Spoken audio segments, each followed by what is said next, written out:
Olá, graça e paz, tudo bem com vocês? Eu quero deixar salvo aqui essa palavra, a palavra de meditação de hoje. Nós vamos falar sobre oração. O estudo que eu estou fazendo é sobre a armadura de Deus, que está lá em Efésios. Mas eu quero gravar sobre oração. O motivo até principal desse estudo é a gente voltar a falar sobre oração. Não existe uma receita nova, sabe? Ano novo, será que tem uma fórmula nova? Não tem. Não tem, a fórmula continua sendo a mesma, oração. E aí a gente estava falando sobre que a oração, na verdade, Paulo, quando lá em Efésios, ele está falando lá sobre a armadura de Deus, lá em Efésios 6, 14 ou 17, né, ele vai falar ali sobre as peças da vestimenta do soldado, né, da armadura. Então, ele fala sobre o cinturão da verdade, a couraça da justiça, as sandálias do evangelho, o escudo da fé, o capacete da salvação, a espada do espírito, porque assim, não resolve a gente ler esse texto. E como uma vez até alguém falou para mim assim, é muito bom você fazer essa oração, né, na primeira pessoa, né? Eu me revisto de toda a armadura de Deus e tal. Fica bonito, é uma oração. Só que não é só isso que resolve. A gente precisa ter consciência do que Paulo está falando. O que significa, então, espiritualmente, se ele usou como referência, né? Ele ali observando o soldado, escrevendo. O que significa o cinturão da verdade? Você sabe? O que significa a couraça da justiça? Você já estudou sobre isso? As sandálias do evangelho da paz, o escudo da fé, o capacete da salvação, a espada do espírito, né? Então, eu acredito que parece que eu tô começando do final, né? É que eu quero gravar essa palavra hoje sobre oração, mas eu posso depois fazer um vídeo falando sobre, pelo menos nesse estudo que eu tenho aqui, a gente falar um pouquinho sobre essas peças. Se você não tem conhecimento, você pode até deixar um comentário falando se você não conhece, você quer saber mais, ou talvez você já fez esse estudo, mas a palavra de Deus, o evangelho, é repetição. É por isso que a gente precisa estudar, porque tem coisas que a gente leu ano passado, e hoje a gente lê, parece que aquilo acende dentro de nós, é o poder da palavra de Deus. Então eu vou iniciar pela conclusão. Vocês já viram isso? Onde Paulo conclui lá, quando é a última arma que ele coloca, que é a oração, né? Uma arma importante nessa batalha espiritual é a oração. E ele coloca como parte do arsenal espiritual que devemos ter para empreendermos a guerra e derrotarmos o inimigo. A oração é uma arma espiritual poderosa que Deus entregou à igreja para demolir as fortalezas de Satanás. Por meio dela entramos na presença do Todo-Poderoso e recebemos o poder ilimitado de Deus para tomarmos posse do impossível. Uma coisa que a gente não pensa todo dia é que a oração, ela tem o poder de você não vai nos presídios a tua oração pode ir. Você não vai nos hospitais, a tua oração pode ir. Aonde você não vai, a tua oração vai. Nas guerras, nos lugares onde as crianças estão sofrendo abuso, nos lugares onde os idosos estão sendo abandonados, a nossa oração pode alcançar esses lugares. Com base nessa importância da oração, eu iniciei hoje, nós vamos estar lendo numa sequência as orações respondidas na Bíblia, os modelos de oração e o que a palavra fala sobre essa importância.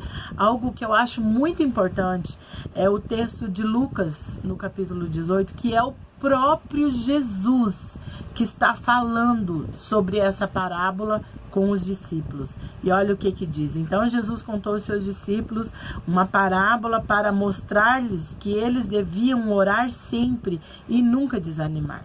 Quer dizer, Jesus quis contar para eles uma parábola, uma história, para que eles pudessem entender que a oração ela tem que ser insistente. A oração, você precisa ter uma disposição em oração, assim como esse exemplo que ele deu.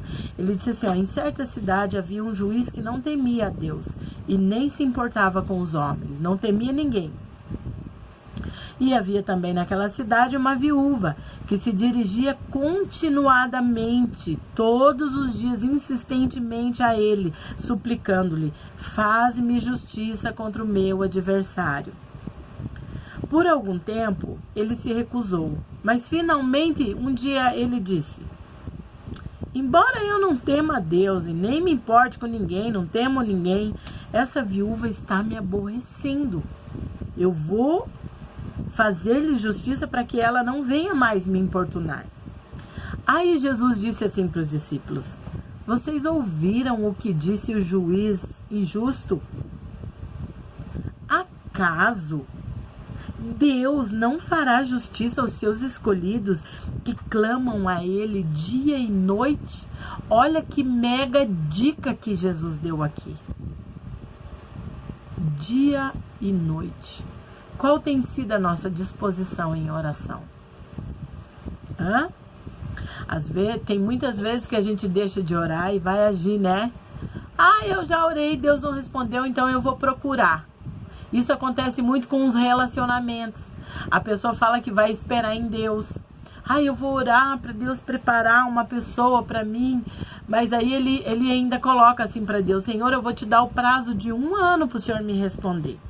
Se o Senhor não me responder, é porque o Senhor quer que eu vá procurar. Só que a pessoa faz o seguinte, ela vai no Facebook, ela vai nos Tinders da vida, a gente sabe porque, né? Todo mundo fala sobre isso, nos aplicativos de relacionamento, sites de relacionamento, e não tem paciência de orar. Essa geração de hoje é a geração do fast food, é a geração do miojo, a geração do micro-ondas, é a geração que não tem perseverança. Eles nem sabem o que quer dizer perseverança. Na verdade, assim, imaginem vocês que se tem alguém que ora, um exemplo lá, 10 anos por uma situação, essa pessoa desiste, desanima e não quer mais, o que a gente vai dizer para essa geração? Não adianta orar não, eu orei 10 anos, acabei desistindo, entendeu? Não existe perseverança, não existe em nós. E na verdade, assim, eu quero ver qual de nós que se coloca em oração dia e noite por algo que você está buscando. Você pode até começar, faz uma campanha de 7 dias. Não aconteceu um milagre, você não ora mais. Quantas pessoas que vão na igreja e faz oração de 7 semanas? Deus não respondeu? Tem gente que, para fortalecer o propósito, ele vai na igreja e faz campanha na quarta e na sexta ele vai lá fazer uma mandinguinha lá, sabe? Fazer uma coisinha mais forte, sabe? O desespero por receber algo está misturando, a pessoa está confusa, ela não sabe o que ela quer muito aquilo, mas ela está desesperada que ela vai usar todos os recursos e aonde Satanás se apresenta e a pessoa acaba indo para um caminho errado. Mas a gente vê o próprio Jesus ensinando aqui, ele diz assim: continuará fazendo-os esperar? É Jesus falando, gente. Eu lhes digo, ele lhe fará justiça e depressa. Por que a gente não presta atenção em umas coisas dessas, gente? Aí ele fala, ele fecha com uma pergunta assim: contudo, quando o Filho do Homem vier, encontrará fé na terra? É como se Jesus já... É como não, né? Porque eu acredito que Deus, ele sabe de todas as coisas. Parece que as pessoas estão cansadas. Os crentes estão cansados, desistindo, desanimando. Quantas foram as desistências, gente? Eu falo e eu reflito, eu penso em mim. Por que eu não continuo orando por situações que eu orava antes com tanta frequência e que hoje ainda não se resolveram, mas que hoje eu não oro mais com tanta frequência? Sempre vai, você notou que vai mudando, né? Vão surgindo novos assuntos, novas batalhas, e a gente não tem persistência, a gente não tem continuidade. Quem foi que disse que você orou 5 anos significa que Deus não vai te dar? E se Deus estiver esperando uma disposição sua? Porque assim, uma pessoa que ora dia e noite por algo, ela não fica orando 5 anos. Não fica. Se você já fez uma contabilidade, disse, eu tô orando por isso há 10 anos. Mas como que você tá orando? Às vezes você só tá orando em pensamento. Ai, Senhor, não tem mais aquela... Lembra quando você começou? Lembra quando aquilo ardia no teu coração? Você orava, jejuava e fazia campanha, mas com o tempo você foi deixando de lado, outras coisas começaram a surgir e a gente vai colocando outras coisas e vai se prendendo a outras situações e aquilo a gente não orar, não tem. Eu fico imaginando se a gente assumir esse estilo de oração, dia e noite. Aquela oração que você ora de manhã e você ora de noite. Ora de manhã e ora de noite. Insistindo por algo. Você já parou para pensar? A gente deveria, ao invés de fazer campanha, a gente deveria falar assim, vamos fazer um propósito de oração de manhã e de noite para ver até quando o Senhor vai resolver, vai responder. Sabe, tipo, eu lembro de uma igreja que eu congreguei que tinha oração perseverante. Então era um propósito que não tinha tempo para começar e tempo para acabar. Olha que coisa boa isso, né? Então você começa e você só desiste de orar quando Deus responde. Aí você muda o pedido. Você já parou para pensar que é inteligente isso? Que a gente podia fazer e que a gente não faz? Como que a gente está orando? Qual é o tempo de qualidade de oração na tua vida? Fica uma reflexão para você. Eu quero que você reflita sobre isso. Eu quero orar com você sobre esse despertar em oração. A gente vai estar falando sobre isso na sequência. Sobre a qualidade de tempo, de vida de oração. Vamos orar. Senhor, meu Deus, eu quero colocar diante da Tua presença, Senhor, esse momento, Pai. E eu quero colocar diante de Ti, Senhor, esse propósito que nós estamos fazendo, Senhor, de melhorar, de amadurecer, de aprender, de entender como que nós devemos nos comportar. Sabemos que o Senhor está vindo buscar a sua igreja. E que como o Senhor aconselhou os seus discípulos, esse conselho vale para nós. O Senhor está dando uma dica. Será que Deus, vocês ouviram que o juiz iníquo falou, será que porventura Deus não fará justiça aos seus escolhidos que pedem dia e noite? Senhor, dá-nos uma disposição. Tudo aquilo que tem roubado o nosso tempo.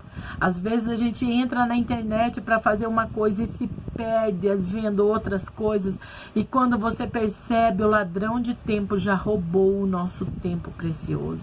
Que nós possamos priorizar estar na tua presença. Que nós possamos separar um tempo de qualidade para orar e não desistir até receber a resposta. Assim foi com essa viuvinha. E o Senhor disse que o Senhor vai responder sim. E eu creio nisso, Pai. Ajuda-nos, Senhor, a termos um estilo de vida, de oração diferente de tudo aquilo que a gente já viveu. Em nome de Jesus. Amém. Que Deus abençoe a sua vida. Que você possa pensar e meditar sobre isso e buscar ter uma vida de qualidade de oração. Qual é a urgência do milagre que você quer de Deus? É você que vai dizer para Deus qual é a urgência da resposta que você precisa. É dia e noite? Amém? Deus abençoe vocês. Até a próxima.